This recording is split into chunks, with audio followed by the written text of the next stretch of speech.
Hello friends, आपण आज direction सेन्सचा third part बघणार आहोत. आतापर्यंत आपण काय केलं, पार्ट 1 मध्ये सगळं बेसिक कॉन्सेप्ट्स बघितला होता.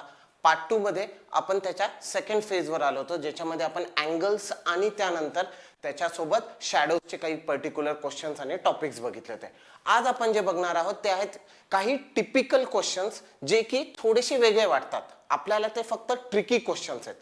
लक्षात ठेवा, हे क्वेश्चन्स इझी लेवलचे आहेत, पण हे सर्व काय आहेत, हे ट्रिकी क्वेश्चन्स आहेत. आता ट्रिकी क्वेश्चन्स म्हणजे काय, दिसायला ते खूप सोपं दिसतं, ओके. ऍक्च्युअली क्वेश्चन सॉल्व्ह करताना तो खूप सोपा आहे, पण जर कोणी अशा प्रकारचे क्वेश्चन जर पहिल्यांदा सॉल्व्ह केले नसतील तर त्याला प्रॉब्लेम हा वाटू शकतो की हा क्वेश्चन काहीतरी वेगळा आहे. त्याच्यासाठी सर्वात मोठा ड्रॉबॅक काय होतो की आपल्याला ते क्वेश्चन समजतच नाही. 80% केसेसमध्ये पोरं अशा क्वेश्चन्स मध्ये खूप सिली मिस्टेक करून एक तर मार्क्स गमवतात किंवा मग अशा प्रकारच्या क्वेश्चन्सला ते हात लावायला टाळतात. पण तसं बघितलं तर हा खूप सोपा प्रश्नांपैकी एक असतो. फक्त काय करावं लागतं, आपल्याला त्याला out of the box think करावा लागतो. मग आपण आज बघू की ते प्रश्न कसे असतील आणि त्याला आपण आउट ऑफ द बॉक्स कसा विचार करू शकतो.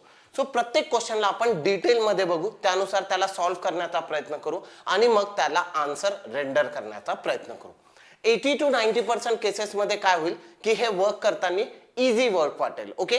मग आपण बघू आणि त्याला सॉल्व्ह करण्याचे काही टिपिकल पर्टिक्युलर क्वेश्चन्स सॉल्व्ह करण्याचा प्रयत्न करू, ओके. सो चालेल. सो आज आपण स्टार्ट करू पार्ट 3 ला, ओके. सो सर्वात पहिला प्रश्न, ओके. काय सांगितलंय, one morning Akash starts walking in the direction of a sun. One morning Akash started walking in a direction of sun. तो काय करतोय, तो सूर्याच्या दिशेने, आणि कधी, मॉर्निंग. आता मॉर्निंग म्हणल्यानंतर परत आपण आपल्या बेसिक्सवर येऊ. Above direction is always north, म्हणजे राईट हँड साइड काय असणार आपला, ईस्ट. म्हणजे सन कुठे आहे, सन आहे आपला ईस्ट डायरेक्शनला. सो इथे आपला ड्रॉ करून झाला sun, okay. One morning Akash starts walking in a direction of sun, म्हणजे आकाशने कोणत्या डायरेक्शनला चालायला सुरुवात केली, he started walking in east direction, okay. After walking some distance he took a left turn. Some distance, आता हा जो सम आहे ना, हा सम डिस्टन्स, हे सम आपल्याला कन्फर्म नाही माहिती. We don't know exactly what this sum is. कारण की किती असेल, काय असेल, आपण हे प्रेडिक्ट नाही करू शकणार. म्हणजे काय, आपल्याला हे some distance, for example X quantity पकडा, काही फरक नाही पडत, okay.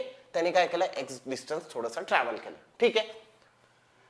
Distance, he took a left turn and then a right turn. काय केलं त्यांनी, लेफ्ट टर्न घेतला आणि काय केला, परत राईट टर्न घेतला. And again a left turn and stop. परत लेफ्ट टर्न घेतला आणि काय केलं, स्टॉप केलं.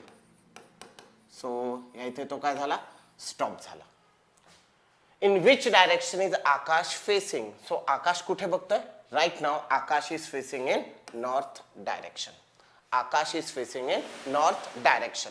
आपण अशाच टाइपचे जे क्वेश्चन होते त्याला आपण शॉर्टकटने पण सॉल्व्ह करू शकत होतो. मग त्याला फोकस कसं करायचा, तर इथे हा जो पहिला स्टेटमेंट होता, ओके, ह्या स्टेटमेंटमुळे काय केलं, बरेचशा लोकांनी याला डायग्रामेट्रिकल थ्रू सॉल्व्ह करायचा प्रयत्न केला. पण यालाच आपण शॉर्टकट मध्ये पण वर्क करू शकत होतो. म्हणजे काय, one morning Akash started walking in a direction of sun, म्हणजे काय, त्यांनी शॉर्टकट मध्ये कोणत्या डायरेक्शनला चालू केलं, he started walking in east direction, basic. मग पुढे after walking some distance he took a left turn, म्हणजे काय केलं त्यांनी, एक लेफ्ट टर्न घेतला. देन अ राईट टर्न, परत एक राईट टर्न घेतला. And again a left turn, आणि परत एक काय केला त्याने, लेफ्ट टर्न घेतला. मग विचारलंय की तो सध्या कोणत्या डायरेक्शनला आहे. मग आपला बेसिक रूल, एक लेफ्ट आणि एक राईट काय करायचं, कॅन्सल करायचं. ईस्ट डायरेक्शन पासून जर मी एक लेफ्ट टर्न घेतला, ईस्ट डायरेक्शन पासून मी एक लेफ्ट टर्न घेतला, तर मी कोणत्या डायरेक्शनला जातो, I goes in the north. म्हणजे काय झालं, परत तेच उत्तर आलं. सो नेहमी गोष्टी लक्षात ठेवा की आपल्याला क्वेश्चन कसा दिलेला आहे याचा अप्रोच खूप मोठा मॅटर करतो. तुम्ही जर क्वेश्चनला व्यवस्थित अंडरस्टँड केला आणि त्याला सॉल्व्ह करायचा प्रयत्न केला तर लॉंग वेनी तर आन्सर येईलच, पण शॉर्टकट मध्ये पण आपण त्याला सॉल्व्ह करू शकू. सो हा आपला नेहमी अप्रोच असला पाहिजे क्वेश्चन सॉल्व्ह करताना, ओके. मुव्हिंग फर्दर आपण नेक्स्ट क्वेश्चन बघू. आता पुढचा क्वेश्चन काय, A B C D E are 5 friends sitting in a hall, okay. आता हा बघायचा आपल्याला पार्ट की 5 मित्रांबद्दल डेटा आपल्याला दिलेला आहे.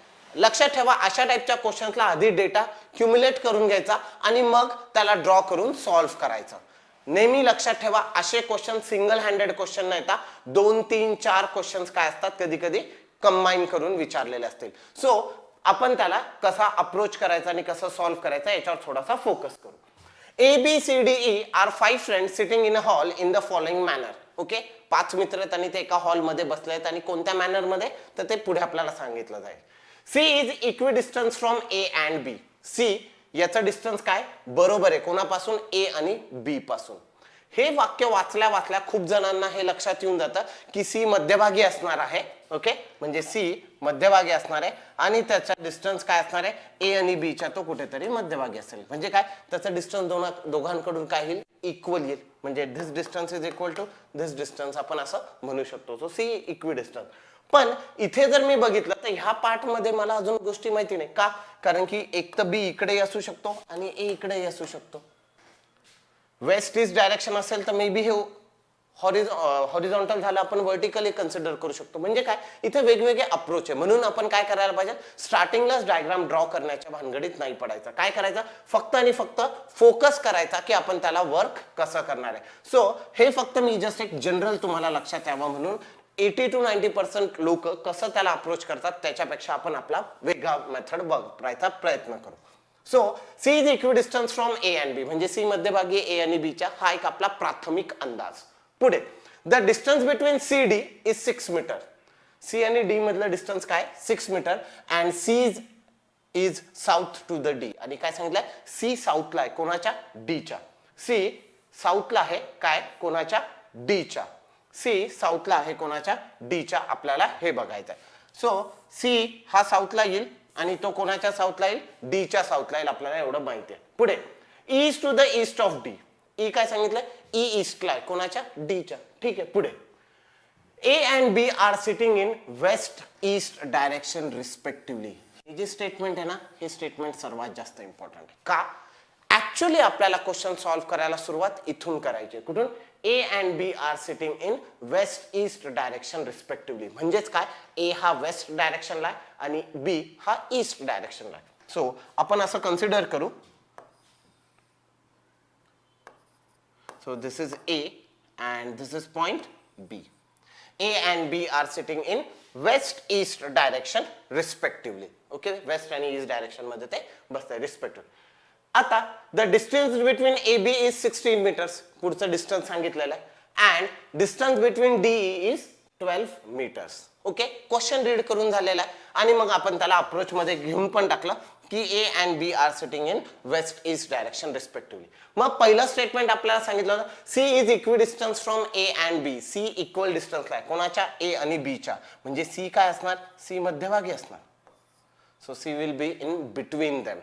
म्हणजे A C चा डिस्टन्स इक्वल आहे कोणाच्या, B आणि C च्या. ओके, या दोघांमधलं डिस्टन्स इक्वल आहे एवढं कन्सिडर. पुढं the distance between CD is 6 metre and C is to the south of D. C साऊथला आहे कोणाच्या, D च्या. म्हणजे D काय, D नॉर्थला आहे कोणाच्या, C च्या.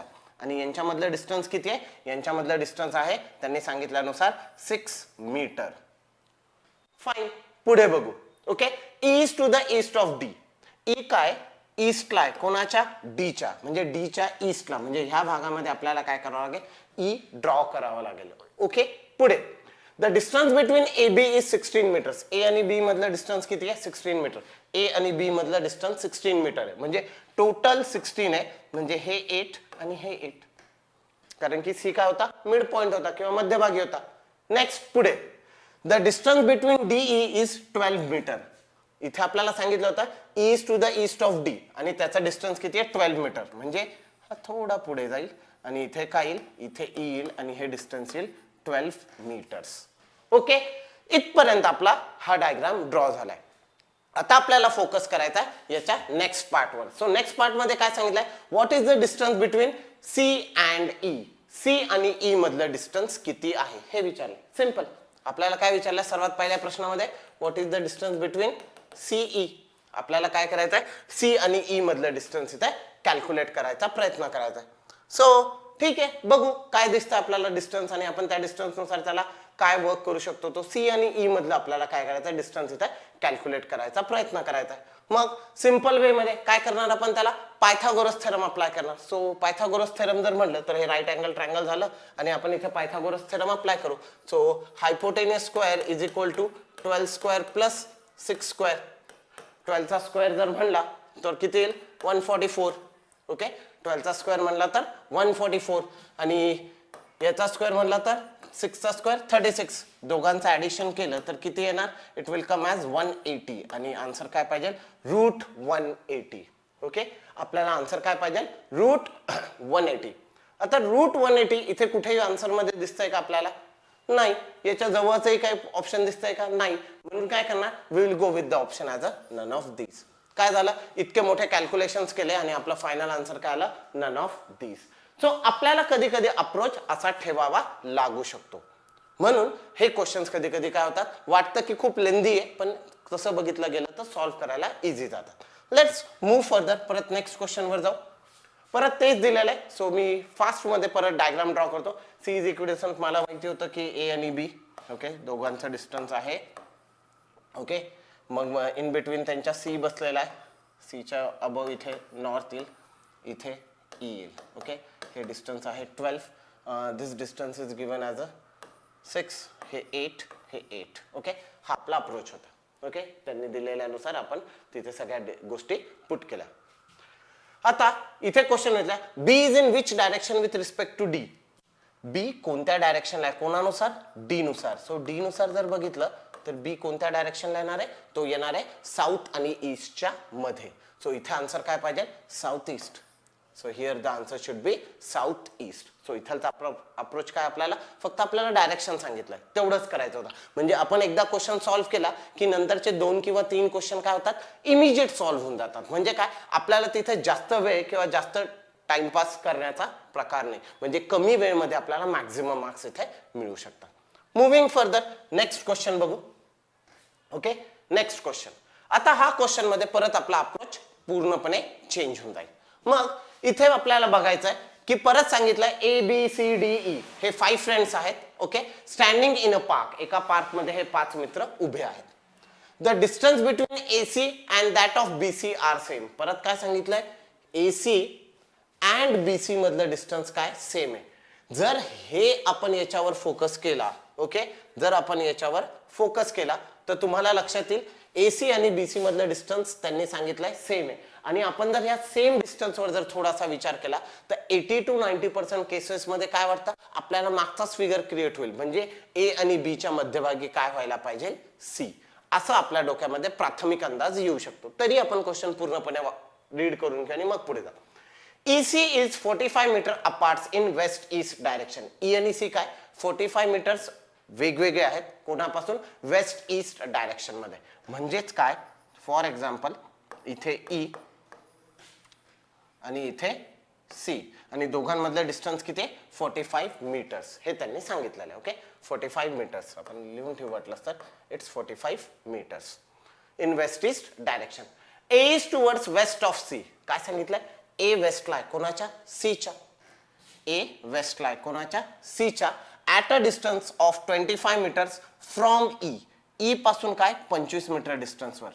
कोण, A. ओके, सो आपल्याला काय सांगितलंय, म्हणजे A इथे आला, A point came over here. A ह्या पॉइंटला आला आणि हे टोटल डिस्टन्स किती असणार आहे, हे डिस्टन्स असणार आहे 25. सो टोटल 45 मधून 25 निघून गेले, म्हणजे इथे उरले किती, 20. Okay, here we got with 20 metres. मग C is in between B and D. पुढे काय सांगितलंय, C मध्यभागी आहे, कोणाच्या, B आणि D च्या. ठीक आहे, इन बिटवीन. मध्यभागी म्हणजे सेंटर असला पाहिजे असं गरजेचं नाही, पण त्या डिस्टन्स मध्ये ते कुठेही. And in north with respect to B. म्हणजे काय, कुठे, नॉर्थला, कोणाच्या, with respect to B. B नुसार नॉर्थ येईल, कोण, C. म्हणजे माझा B कुठे असणार, इथे, आणि B नुसार C कुठे आला, नॉर्थला. पुढे काय सांगितलं होतं, C is in between B and D. म्हणजे C मध्यभागी पासून पाहिजे B आणि D च्या. म्हणजे B जर साऊथला आला तर D कुठे आहे ना, it should come in the north. हे डिस्टन्स किती आहे हे माहिती नाही, पण मला स्टार्टिंगला सांगितलं होतं AC चं distance is equal to BC. AC चं डिस्टन्स 20 आलं, म्हणजे BC चं पण डिस्टन्स किती येणार, 20. सो हे मला इथपर्यंत कळालं. मग आता पहिला basic question, what is the distance between A B. मला ए आणि बी मधलं डिस्टन्स किती आहे काय करायचं आहे हे कॅल्क्युलेट करायचं आहे. ए आणि बी मधलं डिस्टन्स किती आहे हे त्यांनी मला विचारलंय. मग सिंपल पायथागोरस थेरम अप्लाय करू आणि मग त्याला सॉल्व्ह करण्याचा प्रयत्न करू. Again hypotenuse square is equal to 20 square plus 20 square. Okay, दोघांचा जर अप्रोच बघितलं तर 20 प्लस 20चा स्क्वेअर 400 प्लस 400 म्हणजे दोघांचं ऍडिशन केलं तर 800 आणि हायपोटेन्यूज काय ना √800. ओके, √800 पर्यंत आपल्याला याला सॉल्व्ह करायचं. पण √800 जर बघितलं तर आपल्याला √800 कुठेही दिसत नाही.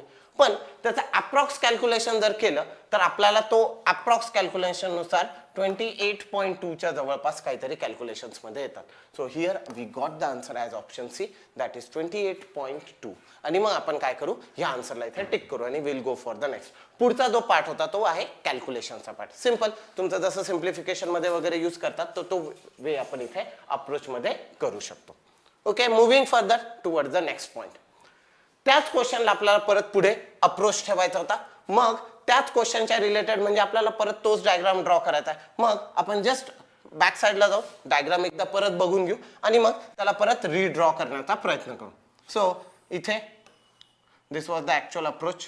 ओके, त्यांनी सांगितलं होतं कोणत्या ठिकाणी कोणता कोणता पॉइंट आहे. सो इथे सी होता, इथे बी होता, इथे डी आलेला होता, इथे फॉर एक्झाम्पल ए होता, इथे ई होता.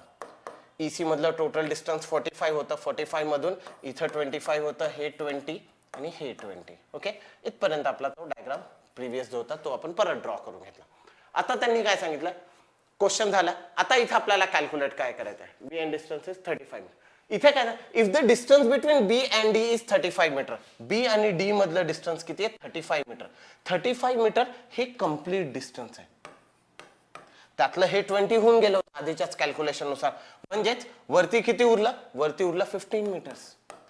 वरती किती उरलं 15 मीटर्स. आणि मग त्यांनी विचारलं then calculate the distance between A D. मला काय करायचं, ए आणि डी मधलं डिस्टन्स कॅल्क्युलेट करायचं. मला ए आणि डी मधलं डिस्टन्स काय करायचंय कॅल्क्युलेट करायचं. So now we will calculate this distance. मग पायथागोरस थेरम अप्लाय करायचा आणि परत सॉल्व्ह करायचा प्रयत्न करायचा. So hypotenuse square is equal to 15 square plus 20 square. 15 चा स्क्वेअर ओके 225. ओके 20 चा स्क्वेअर 400. हे टोटल आलं 625 आणि √625 म्हणजे किती येतं 25 चा स्क्वेअर. सो इथे आपल्याला डिस्टन्स किती आला 25. सो 25 ऑप्शन मध्ये कुठेही दिसतंय का आपल्याला, नाही कुठेच नाही आला. So answer will be none of these. Okay, so answer will be none of these. लक्षात ठेवा ऑप्शन्सवर बऱ्याच वेळेस आपला आन्सर डिपेंड असतं. सो आपल्याला फोकस करावं लागेल की त्या सेक्शन मध्ये आन्सर काय येऊ शकतं. So here the answer came as none of these. बऱ्याच वेळेस असं होतं की आपल्याला अप्रोच जवळजवळचे क्वेश्चन्स वाटतात आणि मग ते आपल्याला ऑप्शन मध्ये नाही दिसणार. सो आपण त्याला त्याच्यानुसार रेंडर करण्याचा प्रयत्न करू. Okay, moving further next part या क्वेश्चनचा जर असेल तर ओके परत तोच पार्ट आलाय. परत आपण छोटासा याच्यात ड्रॉ करून घेऊ. ओके, इथं A again it's C, sorry इथे ए आहे. ओके इट्स सी, इथे E. This is 25, this is 20. Okay, here it comes as B and here comes as D. Okay, मग इथे आपल्याला माहिती होतं हे डिस्टन्स 20 आहे. मग त्यानुसार बघू कुठे काय काय अजून देता आहेत का त्यांनी. मग इथं विचारले तर E is in which direction with respect to B. काय सांगितलंय, E is in which direction with respect to B. E कोणत्या डायरेक्शनला आहे बी नुसार. बी नुसार कोणत्या डायरेक्शनला आहे हे विचारलंय म्हणजे काय सिंपल नॉर्थ आणि वेस्टच्या मध्ये. So answer should be north west, option C. Okay, simple approach ठेवायचा आपल्याला क्वेश्चनला. क्वेश्चनला कॉम्प्लिकेट करायचं नाही. लक्षात ठेवा तुम्ही क्वेश्चनला जितकं कॉम्प्लिकेट करता क्वेश्चन तुम्हाला जास्त कॉम्प्लिकेट करेल. म्हणून क्वेश्चनचा अप्रोच सिंपल ठेवायचा. एक क्वेश्चन सॉल्व्ह केल्यावर आपल्याला त्याच्यात 3 क्वेश्चन्स इझिली मिळून जातात. अशा टाइपच्या क्वेश्चन्सला घाबरायचं नाही की येस पहिले डेटा खूप मोठा दिला होता मग अनालिसिस कसं करायचं आणि मग त्याला आन्सर कसं करायचं. ठीक आहे, let's move for the next question. पुढच्या क्वेश्चनला सॉल्व्ह करण्याचा प्रयत्न करू. बघू काय म्हणतात. Abhishek walks 100 metres from his house towards north. Simple, अभिषेकचं घर, Abhishek's house. Okay, Abhishek's house. Okay, Abhishek walks 100 metres from his house towards north. तो त्याच्या घरापासून 100 मीटर कुठे गेला नॉर्थला. Simple. Next from there he goes 100 metres towards west. इथून त्याने काय केलं 100 मीटर्स परत वेस्टला गेला. 100 मीटर्स काय झाला तो अभिषेक वेस्टला गेला. इथपर्यंत आला. Here is the house of Shyam. इथे काय झालं इथे श्यामचा हाऊस आहे. एसएच लिहून टाकलं म्हणजे काय झालं आपल्याला कळालं हा कोणाचं घर आहे हे आहे श्यामचं घर. पुढे श्यामचा हाऊस. मग पुढे from there they both goes to the market which is in south west direction of Shyam's house. South west direction of Shyam's house. श्यामच्या घराच्या साऊथ आणि वेस्टच्या मध्ये काय एक मार्केट आहे. ते काय झाले ते दोघं जण ह्या मार्केटमध्ये गेले. एवढंच त्यांनी सांगितलंय. पुढे if the market is in the west of Raman's house. आता काय झालं मार्केट काय वेस्टला आहे कोणाच्या रमनच्या हाऊसनुसार. So for example this is Raman's house. Okay असं consider. Then how far is the market from Raman's house. आता काय झालं रमनच्या घरापासून मार्केट किती दूर आहे म्हणजे काय झालं आपल्याला हा डिस्टन्स विचारलेला आहे. आपल्याला काय केलंय हे डिस्टन्स विचारलंय. आता प्राथमिक अंदाज जर बघितला तर 80 to 90% लोकांना काय वाटेल की सर हा क्वेश्चन चुकीचा आहे. का इथे देताना अभिषेक बद्दल इन्फॉर्मेशन दिली. ओके मग नंतर पुढे म्हणतील की सर इथे श्याम बद्दल सांगितलं होतं. ठीक आहे पण प्रश्न विचारताना कोणाबद्दल विचारला रमनच्या घराबद्दल. पण आपल्याला रमनच्या घरानुसार काय सांगितलंय मार्केट वेस्टला. पण त्याच्यामधलं डिस्टन्स कुठेच दिलेलं नाही. आणि मग रमन्स हाऊस कोणी इथे काढू शकतं कोणी इथेही काढू शकतं कोणी इथेही काढू शकतं. सो इथे RH1 इथे RH2 इथे RH3 म्हणजे काय होणार ह्या तिघांपैकी कुठेही पण ह्या तिन्ही घरांपैकी मार्केट काय असणार वेस्टलाच असणार. एवढं सांगितलं. मग इथून जर बघितलं तर डिस्टन्स जास्त येणार आणि इथून जर बघितलं तर अजून डिस्टन्स जास्त येणार. मग काय कोणी प्रेडिक्ट करू शकेल की रमनच्या घरानुसार मार्केट कुठे नाही. म्हणून इथे आन्सर आला कॅनॉट बी डिटरमाइंड. आणि लक्षात ठेवा इथे त्यांनी रमनचं घर सांगितलंय तर चुकूनही त्याला असं कन्सिडर करायचं नाही सर हे तर मग अभिषेकच्या घरापासूनच विचारलेलं असू शकेल. अभिषेकच्या घरापासून अभिषेक चाललाय तिथून आपल्याला रमनचं घर विचारलंय जो की नेक्स्ट पर्सन आहे ज्याच्याबद्दल आपल्याला इन्फॉर्मेशन कुठेही जास्त दिलेली नाही. अशा अप्रोचच्या वेळेस आपल्याला कन्फ्युजन हे होतं की नाही हा क्वेश्चन चुकीचा आहे आणि मग काय करतो आपण तो क्वेश्चन स्किप करून टाकतो. पण लक्षात ठेवा क्वेश्चन मध्ये कॅनॉट बी डिटरमाइन दिलेलं आहे म्हणजे आपण ते प्रेडिक्ट करू शकत नाही. आन्सर टिक करा आणि मग पुढे चला. खूप जण इथे घाबरून जातात की रमनचं घर किंवा रमन बद्दल इन्फॉर्मेशनच नाही दिली आणि म्हणून ते त्याला कॅन्सल आउट करायचा प्रयत्न करतात जो की पर्टिक्युलर अप्रोच खूप चुकीचा आहे. टिक द आन्सर कारण की तुम्हाला दिसतंय तिथे जर क्वेश्चन चुकीचा असेल तर ते पुढे बघून घेऊ ना आपण. आता सध्या काय तुम्हाला कळतंय की त्यानुसार त्याचा आन्सर काय येतंय मी आन्सर काढू शकतो. कॅनॉट बी डिटरमाइन दिसतंय टिक करा आणि पुढे चालला. Okay simple. हा अप्रोच जर नेहमी लक्षात ठेवला तर तुमचे आन्सर्स कधी किंवा मार्क्स जाण्याचा प्रश्न येणारच नाही. ओके नेक्स्ट कधी कधी तुम्हाला कन्फ्युजन करण्यासाठी ऍक्च्युअल हा क्वेश्चन असा दिलेला असतो. नेक्स्ट आता पुढे बघू 5 फ्रेंड्स. परत next approach ABCDE are situated close to each other. Okay म्हणजे हे 5 मित्र एकमेकांच्या जवळ जवळ कुठेतरी बसवलेले आहेत. सांगितलेले A is to the west of B. A वेस्टला कोणाच्या B चा. C is to the south of A. C south ला आहे कोणाच्या A च्या. E is to the north of B. Okay E north ला आहे B च्या. And D is to the east of E. आणि D east ला आहे कोणाच्या E च्या. Then C is in which direction with respect to D. ठीक आहे सिंपल क्वेश्चन दिलेला आहे. आपल्याला काय करायचे पॉइंट्स प्लॉट करायचे आहेत. म्हणजे काय ते मित्र कुठे कुठे उभे एवढंच प्लॉट करायचं आहे. डिस्टन्स वगैरे याच्याशी काहीही घेणं देणं नाही आपल्याला. सो इथे आपल्याला डिस्टन्स बद्दल विचारच नाही करायचा. आपल्याला इथे फक्त एवढंच बघायचंय की ते कुठे कुठे आहेत आणि आपण त्याला कसं वर्क करू. मग इथे सांगितलंय 5 फ्रेंड्स. ओके आणि मग ते क्लोज टू इच अदर. मग A is to the west of B. A वेस्टला आहे कोणाच्या B च्या. A वेस्टला आहे कोणाच्या B च्या. ठीक आहे A वेस्टला काढला B नुसार. पुढे C is to the south of A. C साऊथला आहे कोणाच्या A च्या. सो C साऊथला ड्रॉ केलं कोणानुसार A नुसार. E is to the north of B. E is to the north of B. E नॉर्थला आहे कोणाच्या B च्या. सो E आपण नॉर्थला काढला कोणानुसार B नुसार. And D is to the east of E. आणि D काय ईस्टला आहे कोणाच्या E च्या. D is to the east of E. D ईस्टला आहे कोणाच्या E च्या. येस डायग्राम ड्रॉ करून होऊन गेला. आता पुढे आपलं then C is in which direction with respect to D. C कोणत्या डायरेक्शनला आहे कोणानुसार D नुसार. सो डी नुसार जर मी सी बघायला गेलो तर तो काय असणार आहे, साऊथ आणि वेस्टच्या मध्ये. So the answer should be south waste. The answer should be south waste. That's the answer. Simple. Point plot करायचा होता, आन्सर मिळून जाता. मॅक्झिमम 1 मार्क मिळण्यासाठी आपल्याला खूप कमी वेळ लागेल. ओके, मुव्हिंग फर्दर नेक्स्ट पार्टला बघू. Ganesh performing yoga. Okay, Ganesh is performing yoga. Ganesh yoga perform करतोय, ठीक आहे, with his head down and legs up. म्हणजे काय करतोय, त्यांनी डोकं खाली केलं आणि पाय वर केले. म्हणजे जर आपण अप्रोच नुसार बघितलं तर आपल्याला लक्षात येईल की त्यांनी इथे काय केलंय, त्यांनी इथे शीर्षासन केलंय. आपण असं कन्सिडर करू. His face is towards waste. त्याचा फेस कुठे, वेस्टला. म्हणजे जेव्हा त्यांनी अपसाइड डाऊन टर्न केलं, टर्न केल्यानंतर त्याचा फेस कुठे होता, टर्न केल्यानंतर आपण असं कन्सिडर करू की तो गणेश जो होता तो असा उभा आहे with his head down. Okay, आणि मग त्याचा फेस कुठे होता, वेस्ट डायरेक्शनला. मग काय होता, मग त्याचा फेस होता वेस्ट डायरेक्शनला. So he is approaching over this. मग आता पुढे काय झालं, in which direction his left hand will be. त्याचा लेफ्ट हँड कुठे असणार आहे.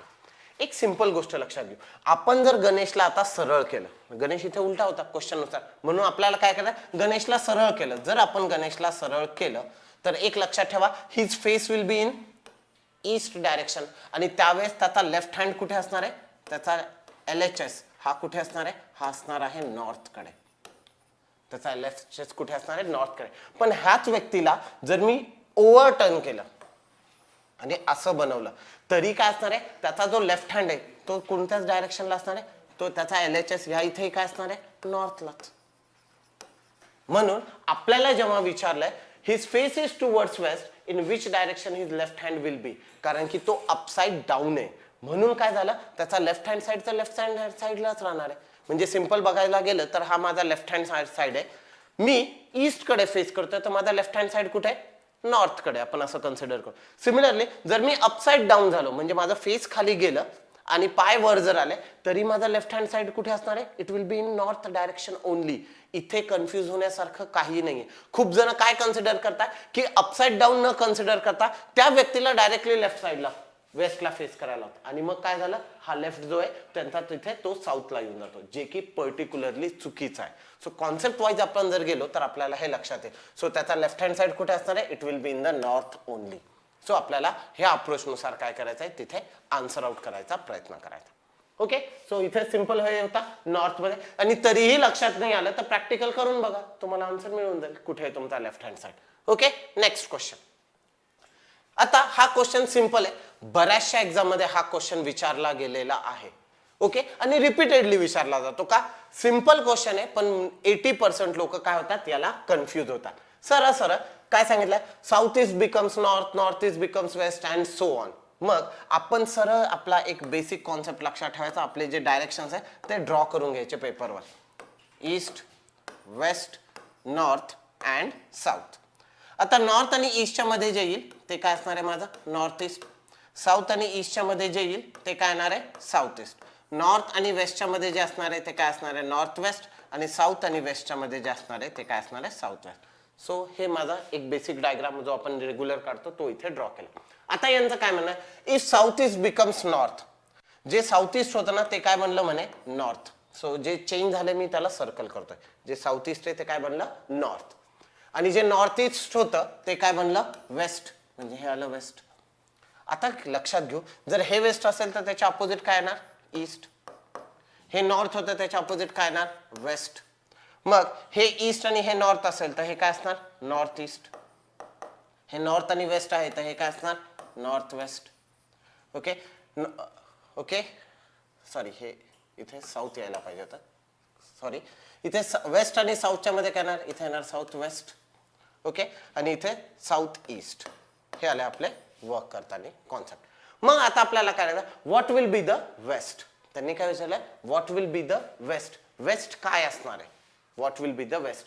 तर आपला ओरिजिनल जो वेस्ट आहे तो पर्टिक्युलरली कुठे गेलाय, आता तो गेलाय साऊथ ईस्ट कडे. कुठे गेलाय, साऊथ आणि ईस्ट. म्हणजे आपला जो एक्झॅक्ट वेस्ट होता तो आता काय बनलाय, तर तो आता बनलाय south east. So now it has become toward south east. म्हणून आपल्याला इथं आन्सर काय येणार, option D, that is south east. लक्षात ठेवा, कॉन्सेप्ट वर्क करताना आपल्याला त्याला साऊथ ईस्ट कडे वर्क करायचं. त्यांनी विचारलंय की जे ओरिजिनल वेस्ट होतं ते आता काय बनलंय, तर ते बनलंय साऊथ ईस्ट. बरेच जण इथे कन्फ्युज होऊन जातात आणि मग ते काय कन्सिडर करतात की आता जो वेस्ट होता तो कुठे आहे, तो साऊथला आहे, पण ते ऑप्शन मध्ये नाहीच आहे म्हणून ते तिथंच एलिमिनेट होऊन गेलं. म्हणून लक्षात ठेवा, आपल्याला त्यांनी विचारलं काय, what will be the west, म्हणजे ओरिजिनल जे वेस्ट होतं, ओके, सो ओरिजिनल जो वेस्ट होता तो कुठे गेलाय, ओके, जो ओरिजिनल वेस्ट होता तो कुठे गेलाय. सो आपण त्यानुसार त्याला अप्रोच करायचा प्रयत्न करू. ओके, ओरिजिनल वेस्ट जो आहे तो कुठे, मग ह्यानुसार आपला आन्सर आलं वेस्ट. लेट्स मूव्ह फर्दर, पुढच्या क्वेश्चन कडे जाऊ. A B C D E F G H are sitting around a circular table in the same order. Okay, in the same order, म्हणजे ABCD हे सेम ऑर्डर मध्ये काय एका circular table वर बसलेले, टोटल 8 लोक. सो सर्कल ड्रॉ केलं आणि 8 लोक काय सांगितलं ते सेम ऑर्डर मध्ये बसलेले. ओके, पुढे for a discussion at a equal distance, सगळ्यांमधलं डिस्टन्स सेम आहे. द पोझिशन आर क्लॉकवाईज, सगळ्यांच्या पोझिशन काय क्लॉकवाईज, म्हणजे ते कसे बसले त्यांचा अप्रोच असाच असणार, क्लॉक 12 1 2 3. Okay, like that. पुढे if G is in the north, if G sits in the north, म्हणजे G कुठे बसलाय नॉर्थला, म्हणजे आपला जर बेसिक जो आहे अबाव डायरेक्शन इज नॉर्थ, म्हणजे ही जी नॉर्थ पोझिशन इथे कोण बसलाय, इथे G बसलाय.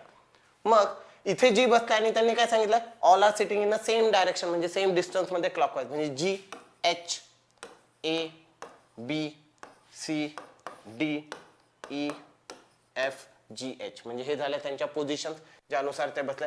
Then what will be the position of D, so D ची पोझिशन काय आहे, डी ची पोझिशन डायरेक्शन सेन्स नुसार, म्हणजे हे साऊथ आणि हे वेस्टच्या मध्ये, म्हणजे काय आला answer, answer will be south west. Answer काय पाहिजे, south west. This is the option B. Okay, approach simple ठेवायचा आहे, क्वेश्चन सोपेच आहेत, पण आपल्याला असं काहीतरी दिसलं यार सर्क्युलर टेबल असं दिसलं, 80% लोकांना कन्फ्युजन काय होतं, सर्क्युलर टेबल दिसला म्हणजे हा क्वेश्चन कशाचा झाला, हा क्वेश्चन झाला सिटिंग अरेंजमेंटचा, जो की ऍक्च्युअल आहे का नाही, तो डायरेक्शन सेन्सचाच क्वेश्चन आहे, पण अप्रोच चेंज होऊन जातो. म्हणून आपल्याला काय करायचं, क्वेश्चन वाचा, सिंपल क्वेश्चन आहे, 2 पार्ट्स मध्ये तुम्हाला कन्फ्युजन होऊ शकतं, पण आपल्याला ते कन्फ्युजन तिथे क्लिअर करून त्याला पुढे सॉल्व्ह करायचं. Okay, moving for the next question. काय सांगितलं, P is 15 meters to the west of Q. P is 15 meters to the west of Q. R is 13 meters to the south of Q. And 5 meters to the east of S. T is 20 meters to the north of S. T is 10 meters to the east of U. Then which direction U represented to the P? मग ठीक आहे, आता आपल्याला याला solve करायचं आहे simple way मध्ये. तर मग जे जे दिलेलं आहे ते ड्रॉ करून घेऊ. P is 15 meters to the west of Q. P is 15 meters to the west of Q. ठीक आहे, P 15 मीटर वेस्टला आहे कोणाच्या, Qच्या. R is 13 metre to the south of Q. Q नुसार R काय 13 मीटर साऊथला आहे. Fine. And 5 metre east of S. S च्या काय 5 मीटर, कोण Rच, S च्या कोण Rच, म्हणजे आपल्याला S नुसार R किती असणार आहे 5 मीटर. सो या दोघांमधलं डिस्टन्स 5 मीटर. पुढे T is 20 meters to the north of S. T is 20 meters to the north of S. T 20 metre नॉर्थला आहे कोणाच्या, S च्या. S नुसार 20 मीटर्स नॉर्थला. So T, so total distance आपण असं कन्सिडर करू इथे 20, म्हणजे हे 13 गेले, म्हणजे हे किती उरले 7. ओके, इथून हे 7 आहे, हे 13 आहे, आपण असं कन्सिडर करू. पुढे T is 10 meters to the east of U. T काय 10 मीटर ईस्टला आहे. T is 10 meters to the east of U. U च्या ईस्टला कोण T, आणि किती डिस्टन्स आहे 10 metres. In which direction U with respect to P. काय सांगितलं, in which direction is U. U कोणत्या डायरेक्शनला आहे कोणानुसार, P नुसार. Okay, in which direction is U with respect to P. U, okay, in which direction is U. U कोणत्या डायरेक्शनला आहे P नुसार. जर P नुसार U कोणत्या डायरेक्शनला दिसतं, आपल्याला हे बघायचं. आता इथे जर आपण अप्रोच लक्षात घेतला, P आणि Q मधलं डिस्टन्स किती होतं 15, म्हणजे हे टोटल काय झालं 15. त्यातले हे 5 इथे निघून गेले आणि हे 10, म्हणजे हे डिस्टन्स 5 आणि हे 5 आणि हे 10, म्हणजे हे पण किती झाले 15. म्हणजे हे काय झाले, हे दोघं एकमेकांच्या काय झाले परपेंडिक्युलर आलेले, आणि परपेंडिक्युलर असेल तर P नुसार U कोणत्या डायरेक्शनला असला पाहिजे, it should be in the north. आणि आपल्याला पर्टिक्युलर कोणताही नॉर्थ ऑप्शन दिसतंय का, नाही, म्हणून आन्सर काय आला नन ऑफ दिस. म्हणून आन्सर काय आलं none of this. Moving further next. परत क्वेश्चन मागचाच होता, तोच अप्रोच होता, परत आपल्याला तेच ड्रॉ करायचं. P is 15 metre west of Q. Okay पुढे R is 13 meters to the south of Q. R is 13 meters to the south of Q.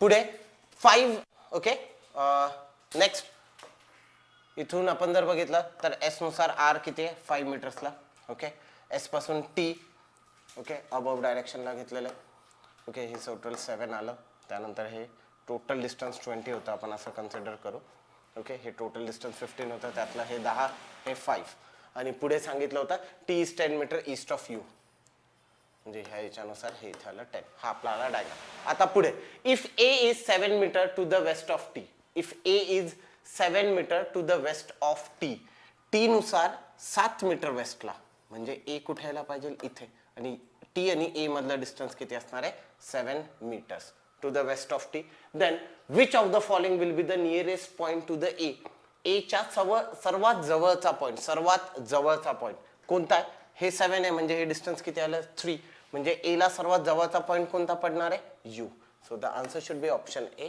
That is U कारण की त्यांनी काय विचारलं फक्त नियरेस्ट पॉइंट डिस्टन्स वगैरे वगैरे याच्याशी काही घेणं नाही so the answer is U सर्वात नियरेस्ट पॉइंट कोणता नेक्स्ट परत तोच क्वेश्चन होता परत अगेन ड्रॉ करून घेऊ आपण so P again here comes Q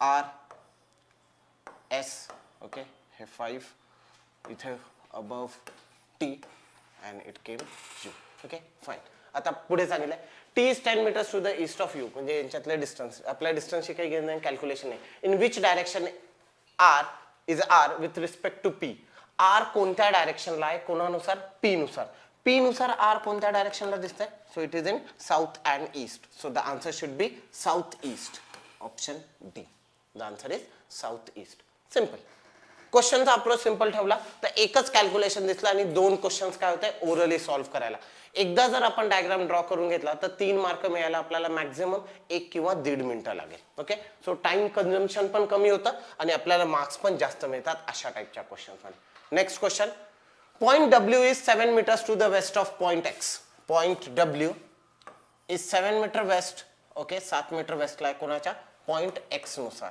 ठीक आहे दोघांमधलं डिस्टन्स 7 मीटर हे कन्सिडर करू Point X is 3 meters towards the north of point Y.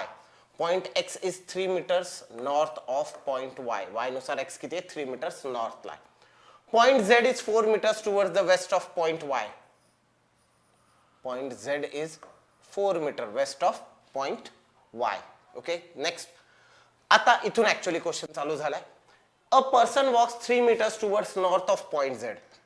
Z पासून एक व्यक्ती काय झाला 3 मीटर्स कुठे आला नॉर्थला म्हणजे तो ह्या पॉइंटला पोहोचला किती 3 मीटर्स नॉर्थला from point Z and then reaches point P आणि कुठे पोहोचला पॉइंट P ला how far and towards which direction will he have to walk to reach point W म्हणजे जर त्याला पॉइंट W ला जायचं असेल तर त्याला किती दूर जावं लागेल आणि किती डिस्टन्स ट्रॅव्हल करावं लागेल ओके आपल्याला पहिल्या अप्रोच मध्ये सांगितलं होतं W आणि X मधलं डिस्टन्स किती आहे 7 मीटर्स म्हणजे हे टोटल डिस्टन्स किती झालं 7 ओके 7 पैकी हे 4 निघून गेले म्हणजे किती उरले 3 म्हणजेच काय जर हा व्यक्ती जो पर्सन आहे तो कोणत्या पॉइंटला उभा होता he was standing at this point आणि मग काय करायचं आहे त्याला he has to go towards reach point W कुठे पोहोचायचं पॉइंट W ला मग तो इथून पॉइंट W कडे आला तर म्हणजे कोणत्या डायरेक्शनला आला वेस्ट डायरेक्शनला ही केम टुवर्ड्स वेस्ट डायरेक्शन आणि डिस्टन्स किती ट्रॅव्हल केलं 3 मीटर सो 3 मीटर वेस्ट कुठे दिसतंय का yes it is this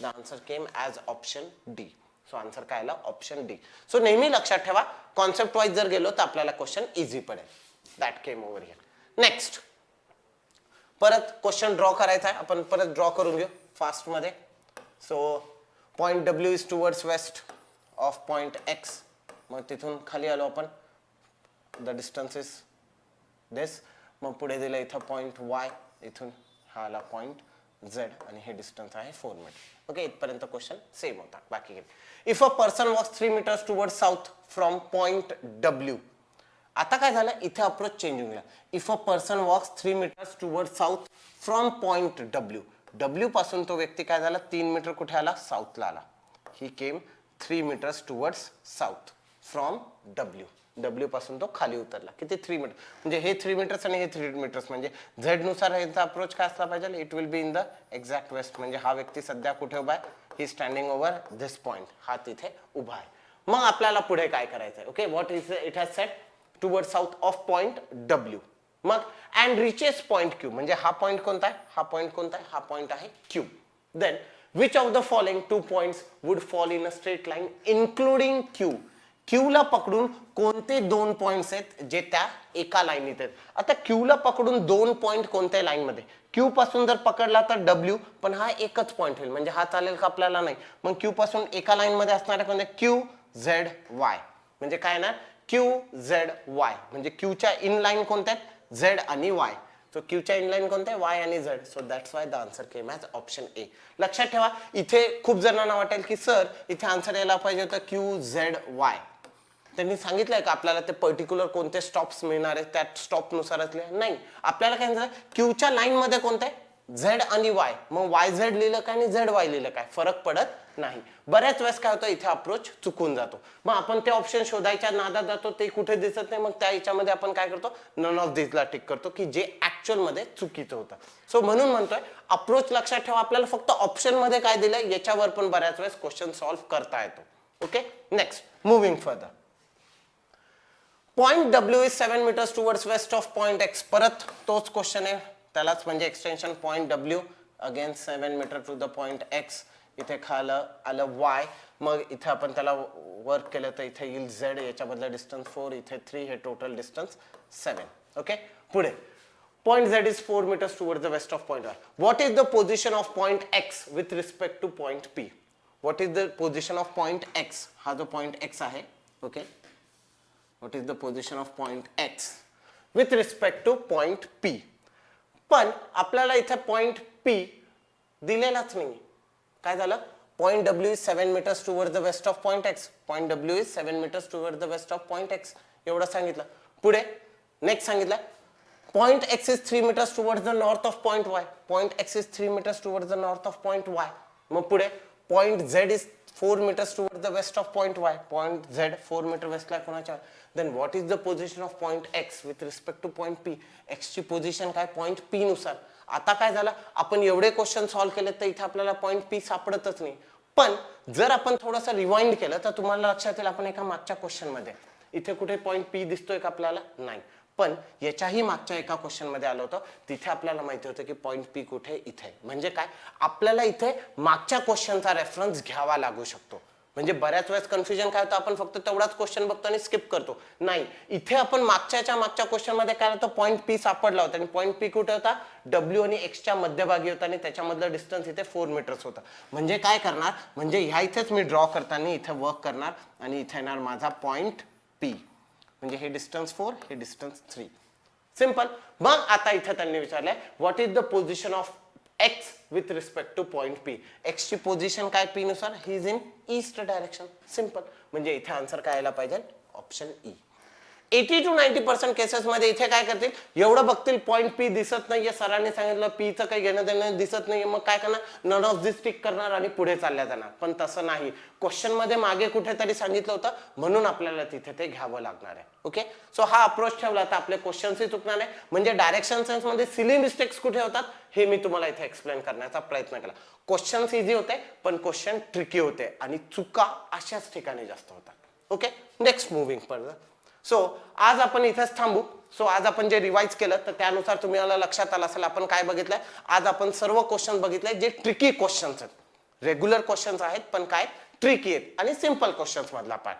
so सगळं डायरेक्शन सेन्स आपलं इथे जवळपास कन्क्लूड होत आलेलं आहे. म्हणजे आपण पार्ट 1 मध्ये जो बघितला तर पार्ट 1 मध्ये आपला अप्रोच होता की डायरेक्शन्स कोणत्या येतात, total 8 direction, north east west south, north east north west, south east south west. त्यानंतर पायथागोरस थेरम बघितला, क्लॉकवाईज अँटी क्लॉकवाईज रोटेशन, त्यानंतर शॅडोज आणि त्यांचं क्युम्युलेटिव्ह आपण ऍप्लिकेशन किंवा इम्प्लिमेंटेशन कसं करू शकतो हे सगळ्या गोष्टी आपण त्याच्यात बघितल्या. तुम्हाला तरीही पुढे काही डाऊट्स असतील तर तुम्ही क्वेरीजवर, आयलन क्वेरीज जे आहेत, आस्क आयलन म्हणून जे टेलिग्राम चॅनल आहे त्याच्यावर कधी विचारू शकतात. आणि तुम्हाला आयलन बद्दल कोणतीही माहिती किंवा कोणत्याही क्विज बद्दल कशाही बद्दल जर नेहमी अपडेट पाहिजे असेल तर येस, आयलनचा ऑफिशियल टेलिग्राम चॅनल आहे, त्याला तुम्ही सबस्क्राईब करा. सो आज आपण इथेच थांबू. Thank you very much. Will meet in next lecture. Bye.